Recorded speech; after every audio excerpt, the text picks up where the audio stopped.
네, 지금부터는 이번 주 증시 상황 살펴보겠습니다. 이번 주에 꼭 챙겨봐야 될 일정부터 한번 정리해 볼까요? 네, 일단 이제 4월 19일 날은 이제 많은 분들을 자동차 매니아 분들이 좋아하실 만한 소식인데 네. 아이오닉 5가 드디어 출시된다고 합니다.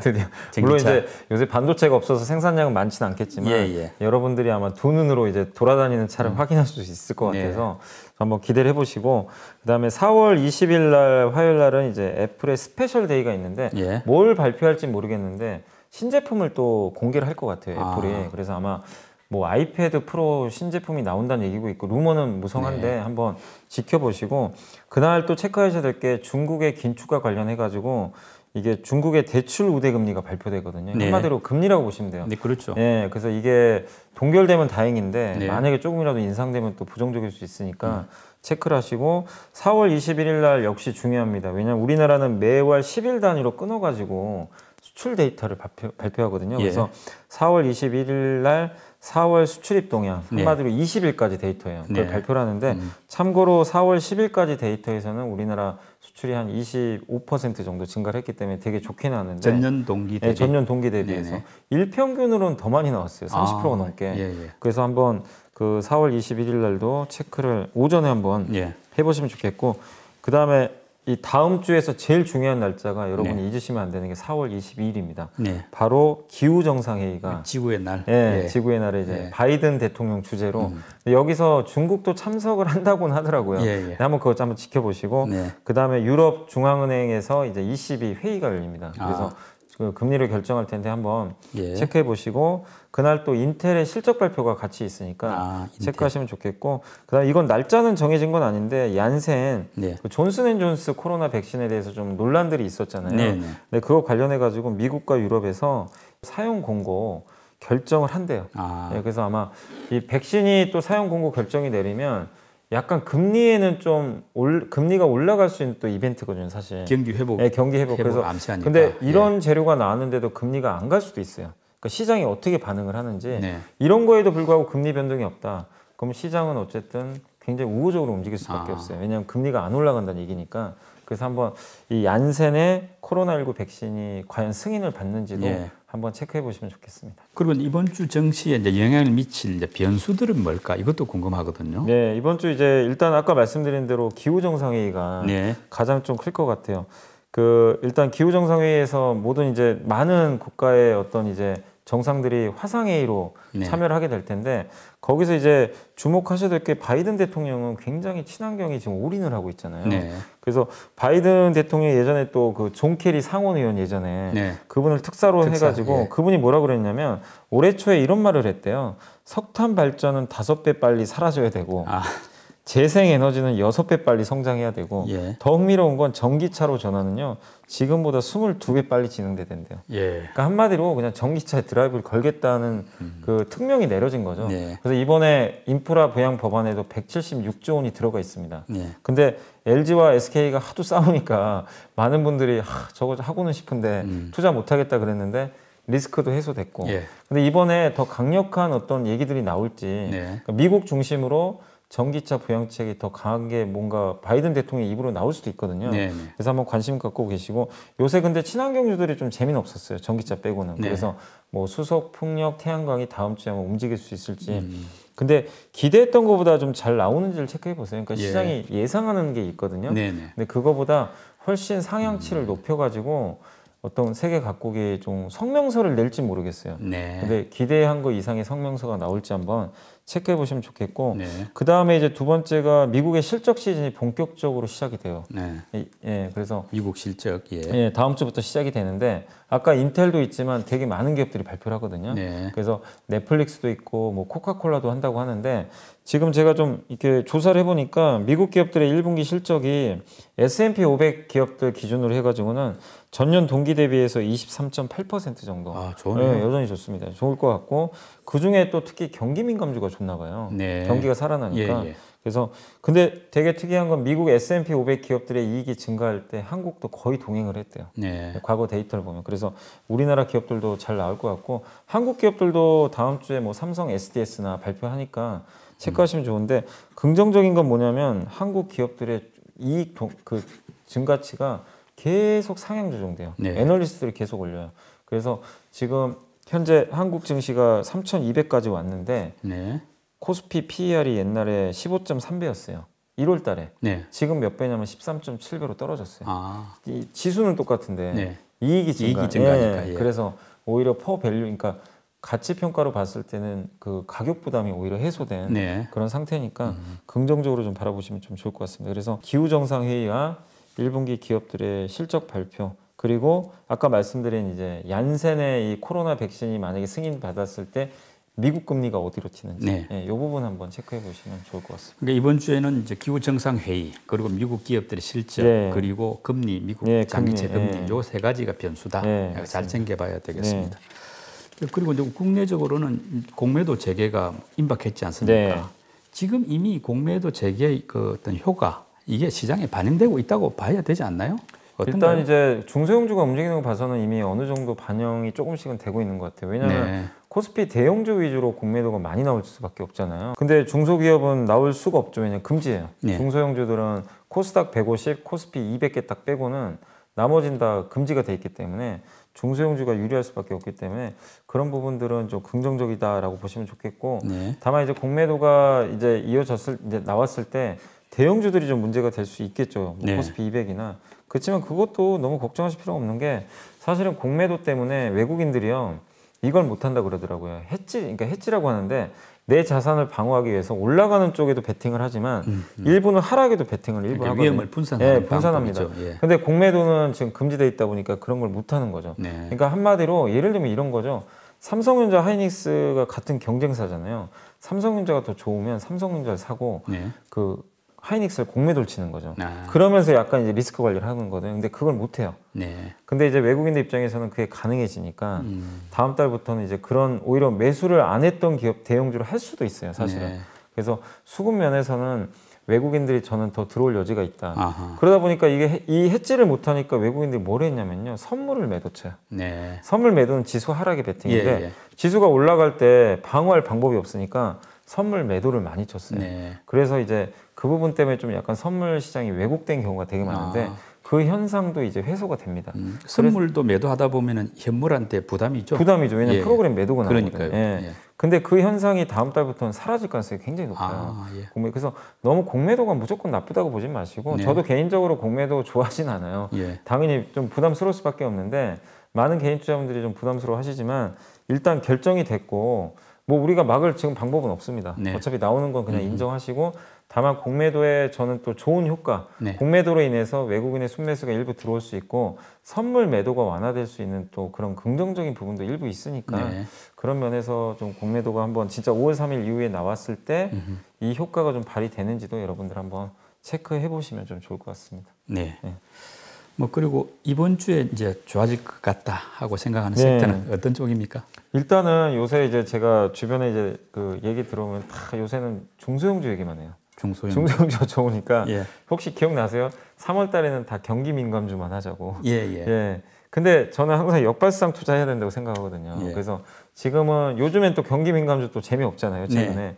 근데 중소형주가 센데 오히려 이 3,200까지 왔는데 대형주가 많이 안 갔어요, 생각보다. 아, 예, 요새 삼성전자 아예 안 가잖아요. 뭐 거의 박스권이죠. 예, 아니 누가 그러더라고, 삼성전자를 횡성전자라고 횡보하니까. 횡보한다고. 예, 그러니까 그 정도로 답답해요. 예. 하이닉스도 안 갔고 예. 현대차, 기아도 안 갔어요. 주가 부진했어요. 옆으로 네. 갔어요. 왜냐면 1월달에 너무 달려가지고. 네. 그래서 저는 오히려 다음 주에는 이 기업들이 좀 움직이지 않을까. 대형주들이. 대형주가 움직이면 지수도 많이 네, 오르겠네요. 지수가 한 단계 더 오를 레벨을 할 수 있고. 있다고 저는 보고 있고. 예. 그리고 중소형주 중에서도 좀 안 갔던 섹터가 있어요. 네. 이 형님들이 안 가니까 못 가는 섹터가 반도체 OLED. 아, 예. 큰 형님들이 가져야 되는데 예. 못 가니까. 근데 반도체 OLED 소부장 기업들 이제 전방 산업이 좋아지니까 네.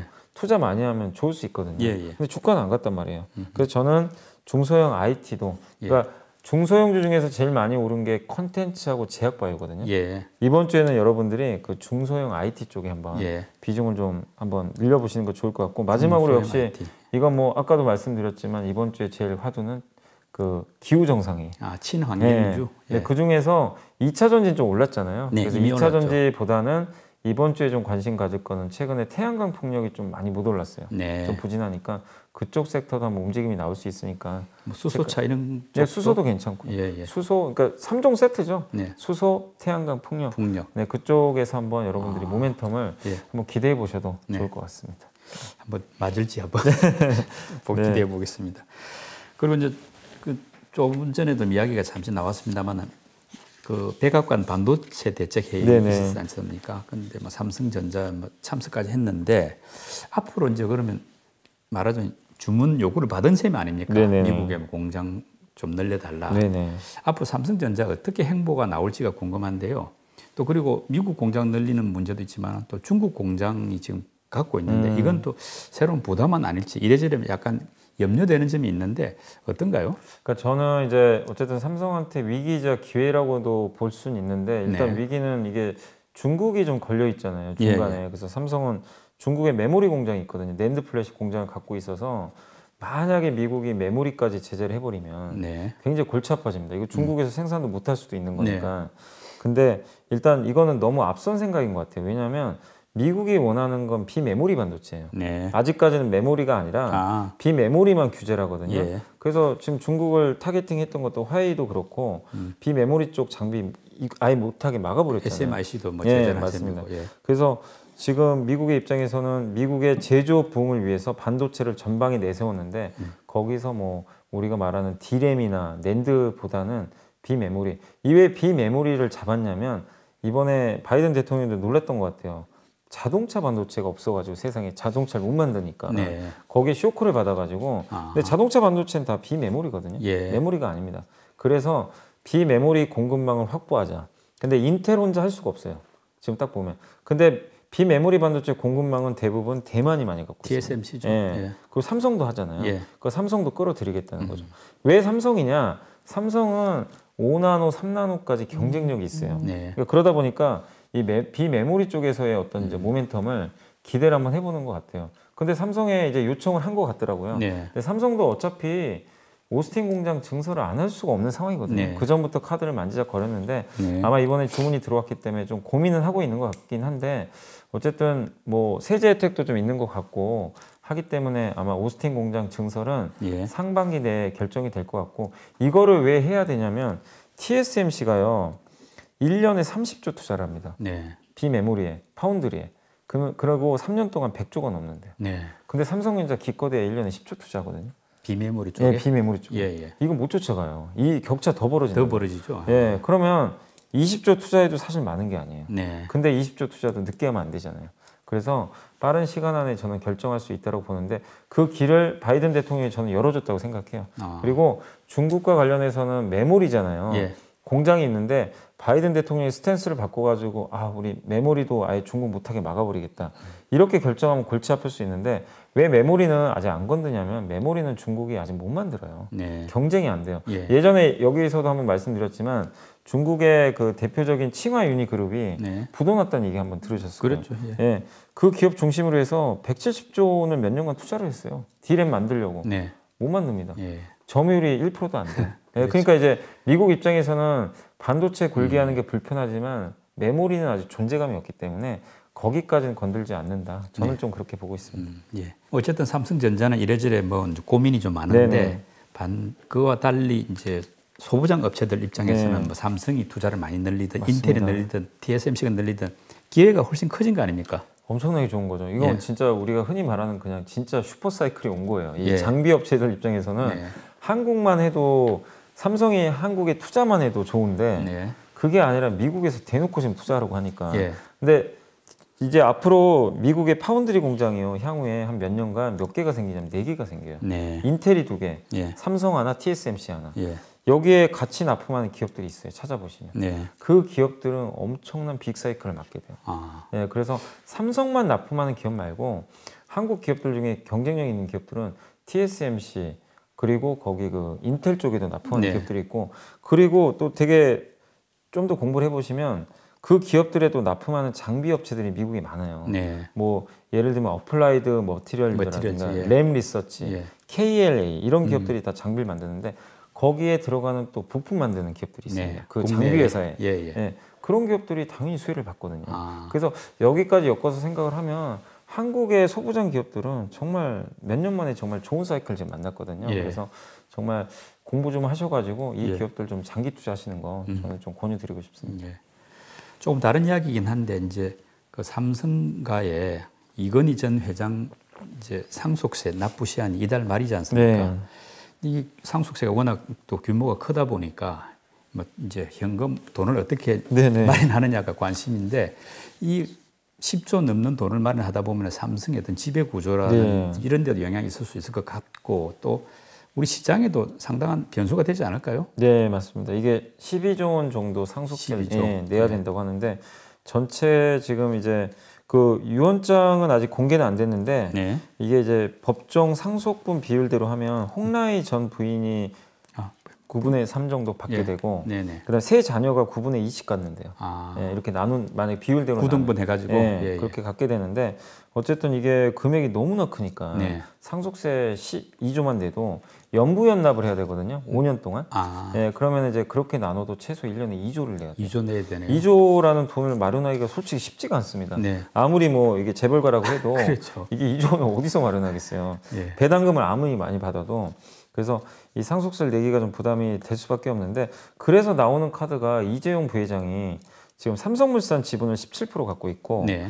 그다음에 삼성 SDS 지분을 9.2% 갖고 있거든요. 네. 이걸 좀 팔지 않을까 이런 얘기들도 나오긴 하는데 물산하고 SDS. 예. 근데 일단은 지금 뉴스에 나오는 이제 보도상으로는 삼성그룹에서는 지분 매각은 고려를 안 하고 있다고 하더라고요. 그럼 이걸 매각을 안 하면 방법은 뭐냐면 자기가 가지고 있는 현금으로 내든가 네. 아니면 배당을 늘려야 돼요. 예. 이 회사들 배당이 늘어날 가능성이 있어요. 그래서 이재용 부회장이나 아니면 뭐 지금 이 이서연 예. 뭐 회장이라는 이부진 뭐 이렇게 예. 부회장 같은 이제 각 계열사 사장들이잖아요. 네네. 이분들이 갖고 있는 기업들이 만약에 배당을 늘릴 가능성이 분명히 있어요. 왜냐면 상속세를 위해서라도. 예, 예. 그러면 그 주주분들은 조금 더 혜택을 받을 수가 있으니까 예, 예.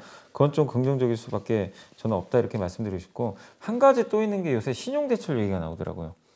주식담보대출이나 예. 왜냐하면은 이거 내긴 내야 되는데 당장 현금하기 어렵잖아요. 예, 예. 그래서 신용대출 얘기가 나오는데 지금 은행들이 줄 서고 있대요.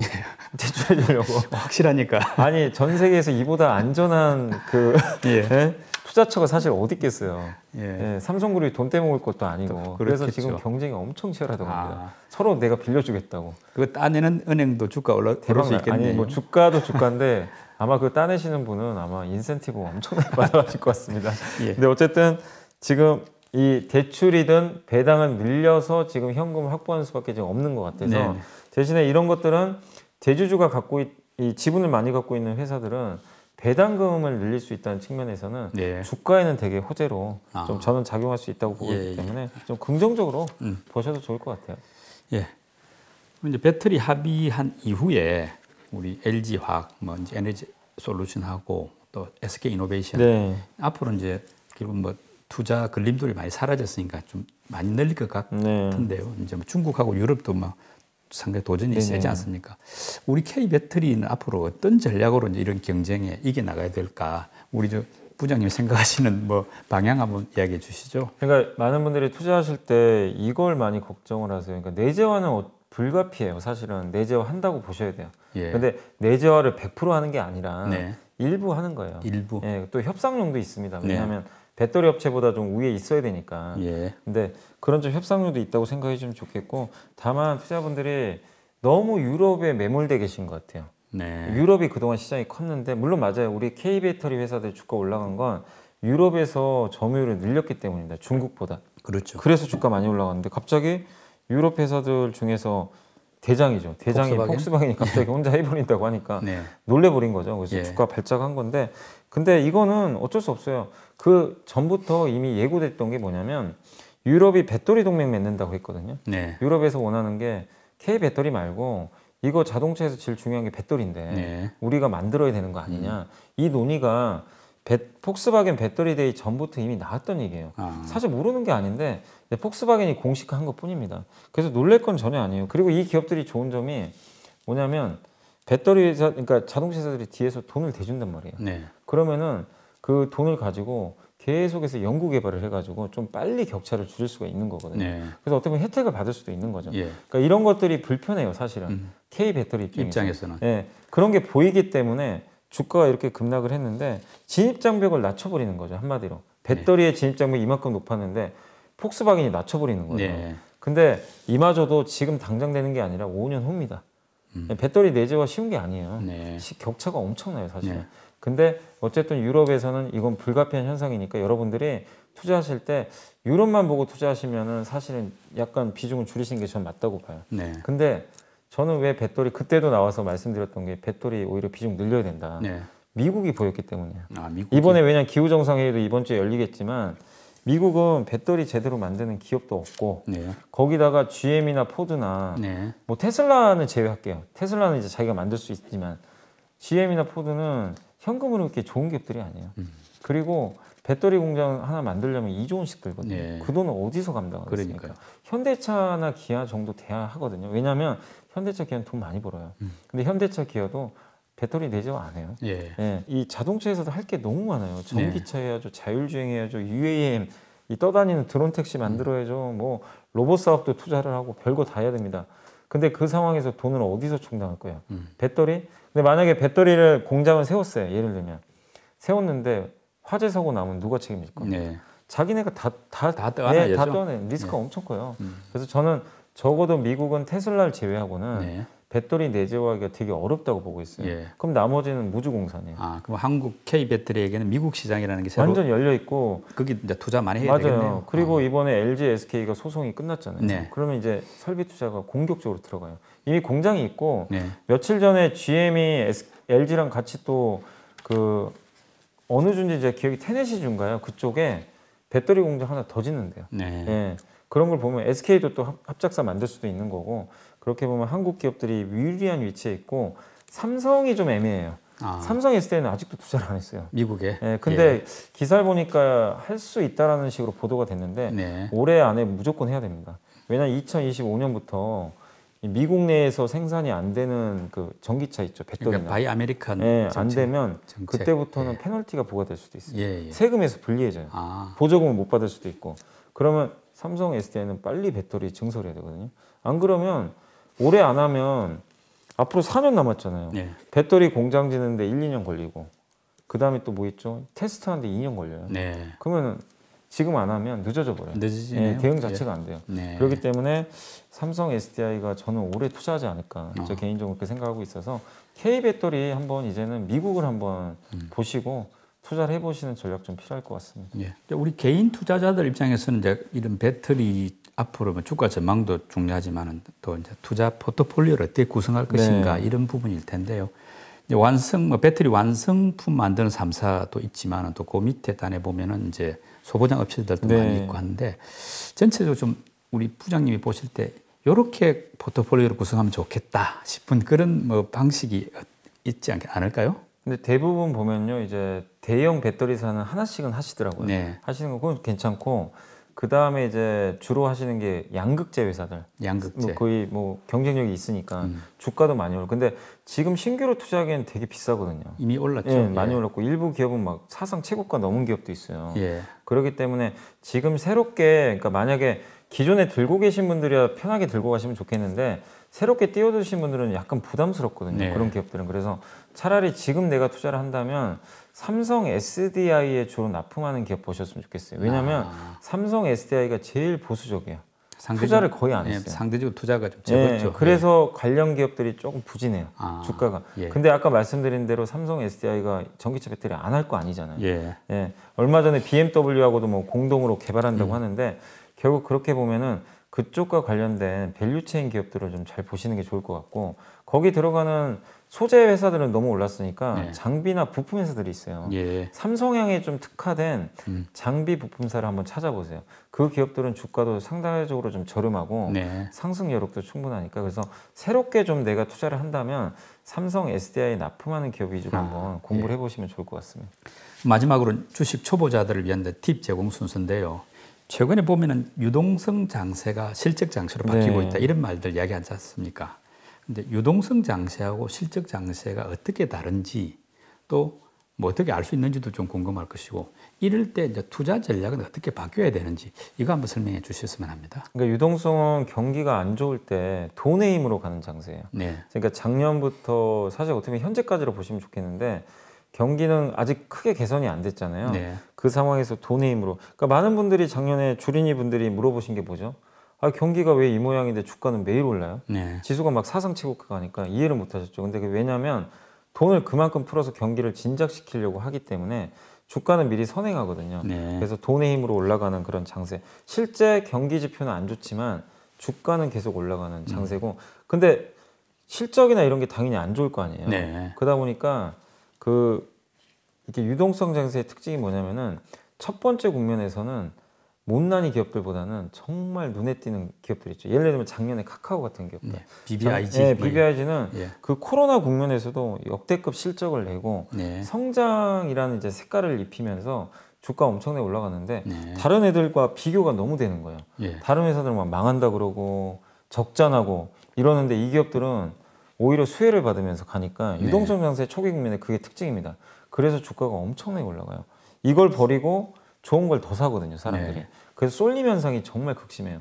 근데 유동성 장세 약간 후반부로 가면요, 순환매가 돌아요. 네. 돈이 너무 많이 풀리니까 예, 예. 이게 이제 순간적으로 성장주가 이제 비싸 보여요. 아, 네. 이거 이제 우리 다 알잖아. 예. 이거 내용 식상하고 여기서 사람들이 서서히 빠져나가서 못 오른 기업들을 찾아다녀요. 예. 그래서 작년 말부터 이게 돌아다녔어요. 예, 순환매. 네, 순환매가 막 민감주도가 은행 예. 그 무거운 은행주까지 갔잖아요. 예, 예. 네, 그게 이제 유동성 장세의 좀 말미에 나오는 특징입니다. 그래서 처음에는 일부 쏠림이 나오고 후반부로는 다 가는 네. 그런 이제 행복한 장세가 나오는데 이제 실적 장세 뭐냐면 이제 유동성 장세가 어느 정도 나오고 나서 경기가 조금씩 이제 개선될 기미가 보이잖아요. 네. 그럼 무슨 현상이 발생하냐면 금리가 올라가요. 갑자기. 예. 아, 금리. 금리가 오르면 긴축과 연결이 돼요. 네. 그럼 유동성이 줄 수 있다라는 이제 사람들의 그 인식이 생겨요. 신호를 받죠. 네. 예. 그럼 이거 성장주한테 위험한데? 예. 그리고 돈이 좀 줄어들면 네. 주식시장이 좀 부정적이잖아요. 예. 그래서 실적 장세로 넘어가는 초입 국면에서 증시가 많이 흔들립니다.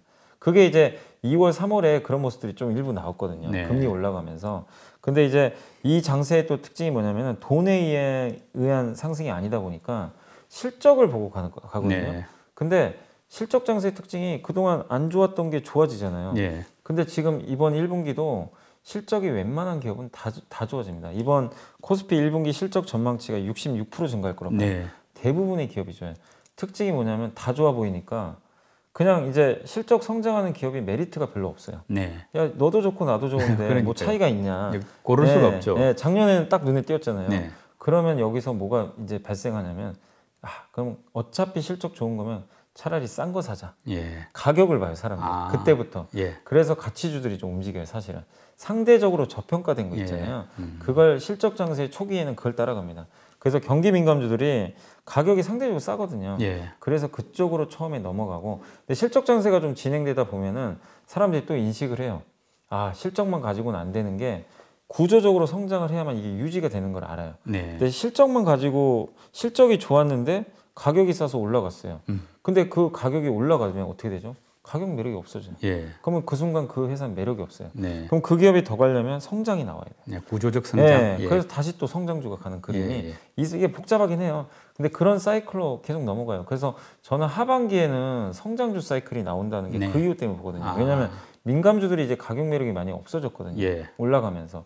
그래서 그 실적 장세 후반부에는 또 여러분들이 종목을 잘 고르셔야 돼요. 네. 아무나 가는 장이 아니기 때문에. 그래서 그런 사이클이 있는데, 근데 결국 여기서 의미하는 건 뭐냐면 앞으로가 중요한 것 같아요. 이 기업을 너무 막 가격이 싸다 이런 것보다도 결국 금리든 어쩌든 간에 기업이 이 금리 상승이든 어쩌든 코로나19라는 리스크를 뚫고 성장하는 기업은 어떤 사이클이 와도 계속 가는 거고, 네. 그 파도를 못 뛰어넘는 좀 부진한 기업들은 잠깐 오르다 말거든요. 네. 그래서 여러분들이 어쨌든 실적 성장에 좀 계속 체크를 하시면서 대응을 하시는 게 저는 맞다라고 좀 말씀을 드리겠습니다. 네. 이번 주 정치 변수에 대한 염성환 부장님의 설명이 많은 도움이 될 것 같습니다. 그리고 유동성 장세와 실적 장세의 차이점, 그리고 투자 전략의 차이도 깊이 새기시길 바랍니다. 이번 주에도 좋은 성과 거두시기를 바라면서 연벌리의 비밀 노트 마칩니다. 열심히 설명해 주신 연 부장님 네, 감사합니다. 네, 감사합니다. 네.